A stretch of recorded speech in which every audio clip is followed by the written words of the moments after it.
All right, so I want to introduce you to this couple. This is Nili and his wife. They're from Odisha State in India, and they were from a village where the gospel was really working through the village. A lot of people were coming to Christ, and they actually converted from Hinduism to Christianity, and they were so excited they gave up everything. In fact, he was one of those people that so often happens that when you come to Christ, you're going to lose your family. And it was a very clear choice, but he said, Jesus is the way, he's the truth, I believe it all, I put everything on the altar. So he comes to Christ like so many others in the village.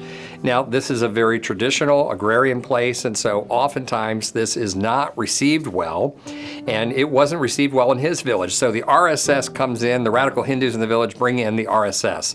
The RSS is basically a militia, except instead of using guns, they use long sticks. And so basically the RSS comes in and they say, let's have a meeting with all these new Christians. Well, it turns out it was an ambush. And they basically said, you have to convert back to Hinduism. And they said no, so guess what happens? They start getting beaten, everyone scatters. And then what happens? The RSS goes to the homes and they start beating the wives and destroying their homes and destroying their possessions. And so everyone is scattered and they basically all go to relatives' homes or friends' homes. And everyone found a place except for Nili and his wife, because remember, they lost their family. So everyone had a place except for Nili. So Nili and his wife took shelter in the local church, and they were there for quite a while.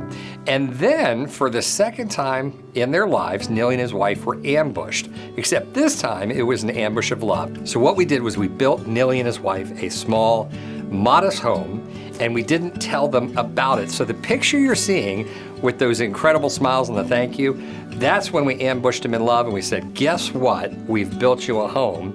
And not we, actually, we said the Christians around the world have built you a home. And look at these faces. So often the best part of these stories is to listen to the quotes of the people you help. And I want to read you comments from Nili and his wife. So Nili said, God's people comforted me and they bandaged my wounds. They even rushed me to the hospital when I was sick. And he said, I lost my earthly father, but I gained a heavenly one who's taking care of me. He said, I lost my brothers and friends, but I've gained many more brothers and friends. He said, God gave us a house, and in the days to come, we will use this house for the Lord and serve him from our whole heart. And wherever we go, we will give testimony about this house and glorify him. So as always, I just want you to remember that this is your work. You know, we show up and meet the victim, and so they see us, but you heard Nili, he said that people around the world gave him this house. He knows it. And that's your work, and I just want to say, God bless you. Thank you for caring for your persecuted brother and sister.